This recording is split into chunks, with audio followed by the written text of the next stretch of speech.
Halacha number 7. A person may say, since envy, lust, and pride, and the like, constitute an evil way, for they remove the person from this world, I will exceedingly avoid them, and I will distance myself from this to the extreme. So extreme, never good. Okay, to the extent that I will not eat meat, not drink, nor drink wine, nor marry a woman, nor live in a decent dwelling, nor wear decent clothing, nor but he will dress in sackcloth or the like. So that's a definition. I think that's what these monks do, right? Right, but that's not a Jewish way. A Jew can live in a decent house and he can wear decent clothes. There is no problem. I mean, they have to be like normal, good quality because we are representative of HaShem, but not too much, not too much. Right? He can have a normal car, but right.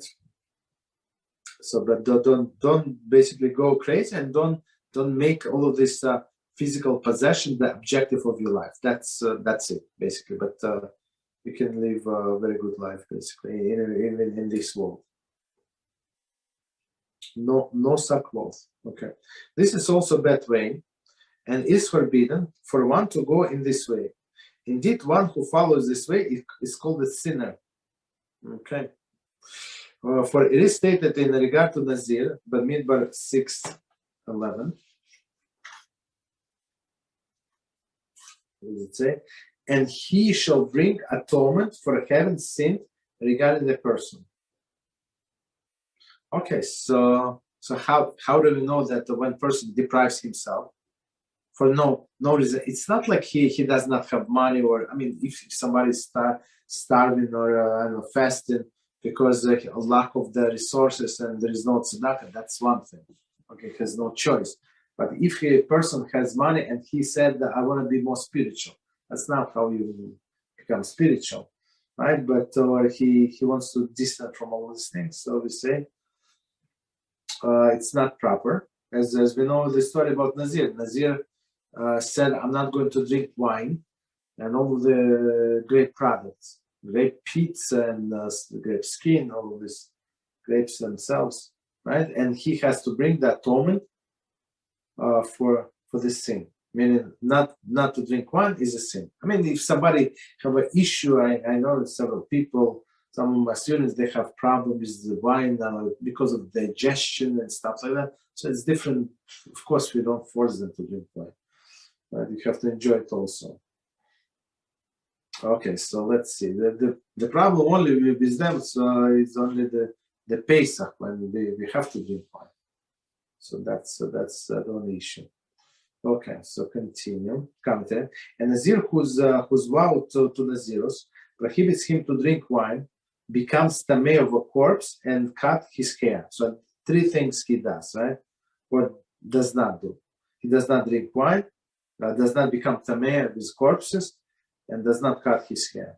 Is required when his terms of Nazirus is complete to bring number of offerings, including chatas and olah offerings. So chatas is a sin offering, and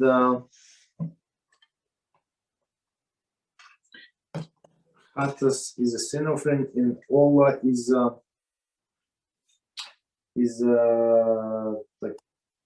when we burn completely. The Gemara in Nazir 19:8 asks, how this man sin? Rather, since he deprived himself of wine, he is considered to have sinned against his own self. Okay. So it's not that he sinned against Hashem, no, but he against his own self. And plus, Hashem said, "I give you wine, so on Shabbos, on Yom Tov, you can drink wine. There's no problem." Okay. So some people, as for example, Muslims, they go all the way out like with this alcohol. They don't. I think they don't drink alcohol. That's not what Hashem wants. And our rabbis of the blessed memory said in Nazir 19:8, now if a Nazir who abstained only from wine requires forgiveness, One who deprives himself of every single thing is the most certainly called a sinner, right? So, but we're talking about healthy person. If you have a person is that diabetic or something, and he deprives himself from food that he wants, that's a different story. Right? That's not what we're talking about. Or has a heart issue, this issue, that issue. So that's a different story. So he's normal, he has good health, and he's trying to deprive himself. That's the issue. Therefore, our rabbis of the blessed memory instructed us that the person not deprive himself of anything besides those things that the Torah prohibited us. So basically, as Rabbi Reuben always said, that Torah is strict enough. We have enough prohibition to not make new ones. So whatever our rabbis added to protect us, to protect the Torah, they added some rabbinical laws. So that's fine. We follow that. Absolutely, you must follow that. But like extra things, do not make extra restriction for yourself. So you can limit it, but to say it is forbidden, don't say. That's the thing. Okay.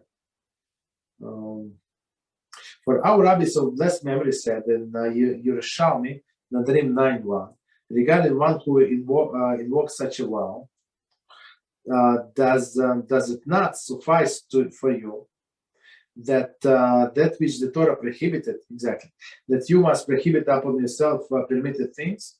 Similarly, our rabbis of the blessed memory prohibited one to afflict himself by fasting excessively. So fasting excessively, not good.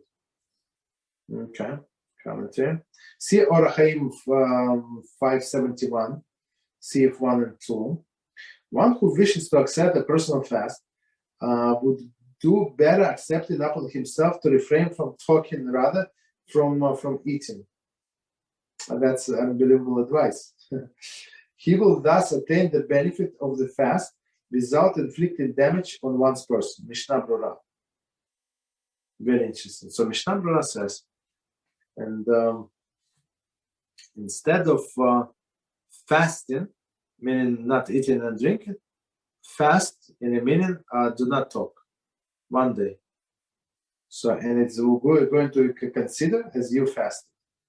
It's very interesting. I'm not sure if it's possible or how it's possible. I mean, there is that Chinese dibur, like fast of not talking. I think people take up on themselves 30 days, 40 days. I think if you want to see the miracles, accept upon yourself 40 days without talking. Okay, that's a good idea, I think.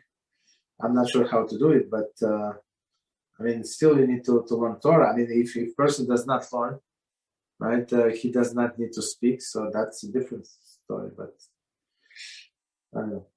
And with regard to all of these matters and the like, the Shlomo HaMelech, maybe peace be upon him, said in Kahalas 7:16, do not be overly righteous or exceedingly wise. So be righteous, but not too much. Don't make it just like a show. Do everybody know that I'm righteous, or somebody's have any doubts, right? Or excessively wise. Okay, just listen to what other people have to say. Right? You don't have to interrupt. You don't have to just because you think that somebody is lower than you in intellect. So don't interrupt him, basically. Why be left desolate? So nobody would want to talk to this person, right? That's also not good. And he states further in Mishlei 4:26, weigh the course of your foot, and you will and your ways will be established. These verses instruct us to balance our actions and not to go to either extreme. Okay. Just a second. So basically,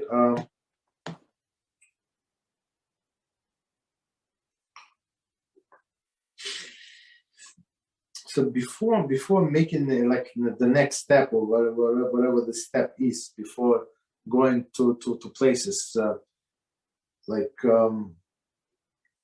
person have to think, a person have to contemplate, a person has to ask questions whether or not it's a right decision.